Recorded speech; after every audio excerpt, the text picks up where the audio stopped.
I took a late-night stroll through my quiet suburban neighborhood, enjoying the cool breeze and the peace of the night.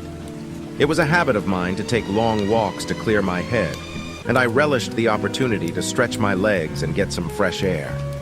As I walked down the deserted streets, I couldn't help but feel a sense of unease. The darkness seemed to press in around me, and every shadow appeared to hold some hidden danger.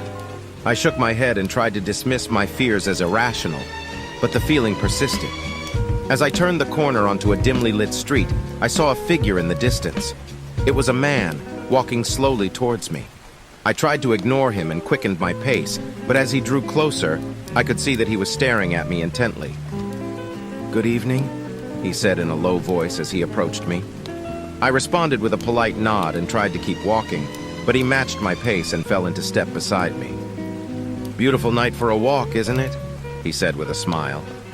I forced a smile back, but inside I was feeling increasingly uneasy. There was something off about this man, something that made my skin crawl. We walked in silence for a few moments, and I could feel his gaze on me, studying me. I tried to shake the feeling of being watched, but it only grew stronger. Suddenly he spoke again. "You shouldn't be out here alone at night, you know.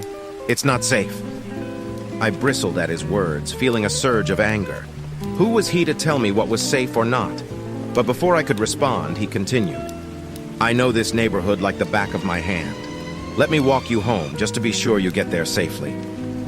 I considered his offer for a moment, but the feeling of unease in my gut refused to go away.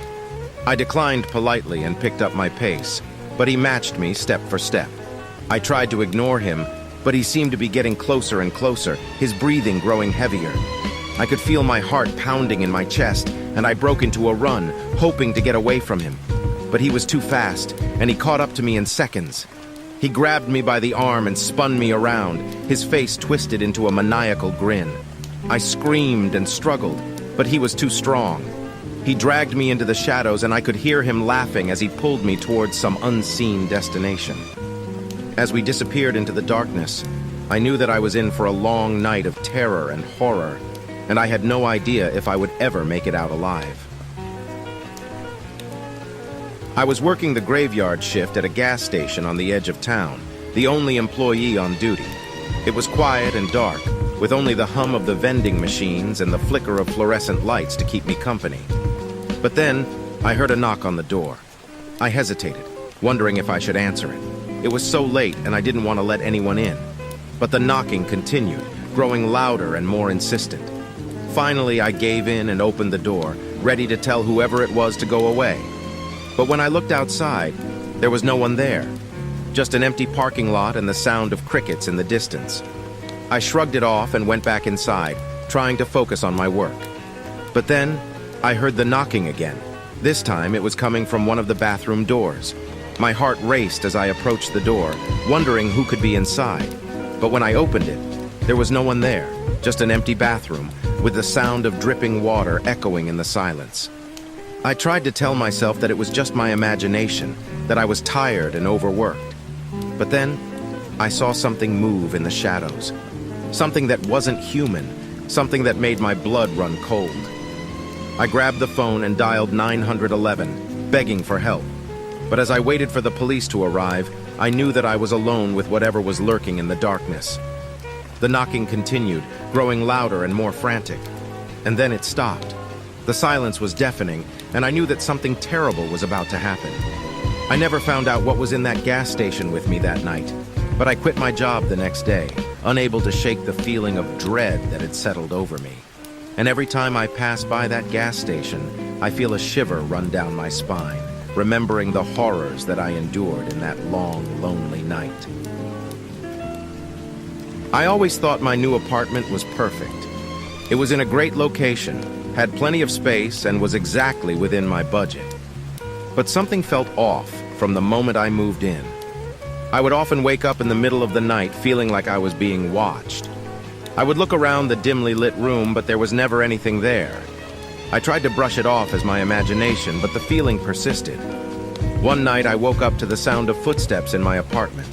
I froze, listening intently as the footsteps grew louder and closer. I could feel my heart pounding in my chest as I realized that someone was in my home.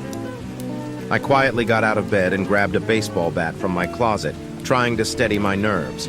I crept towards the living room, ready to defend myself if necessary. As I turned the corner, I saw a figure in the shadows. It was a woman, dressed in a tattered white dress, her long hair covering her face. She stood completely still, staring at me with empty eyes. I tried to speak, but my voice caught in my throat. The woman didn't move, didn't speak, didn't even breathe. I could feel my fear growing with each passing second, but I couldn't tear my gaze away from her. Suddenly, the woman lunged at me, her mouth twisted into a grotesque snarl. I swung the bat wildly, hoping to hit her, but she disappeared into thin air. I stood there, panting and shaking, trying to make sense of what had just happened. But before I could catch my breath, I heard a soft whisper in my ear. "I'll never leave you alone." I turned around, but there was no one there. The apartment was empty, silent, and yet I could feel that I was not alone. From that day on, I knew that something was terribly wrong with my new home. The feeling of being watched never went away, and I could hear strange noises in the middle of the night. I tried to leave, but every time I packed my bags, some unseen force would stop me. I was trapped, alone, and terrified. And then one night, the woman in the white dress appeared again. But this time, she brought with her a group of otherworldly beings, all hungry for my flesh and blood. I tried to fight, but it was no use. They overwhelmed me, dragging me down into the darkness where I would be trapped forever. Now, I am just another victim of the cursed apartment, doomed to haunt its halls for eternity.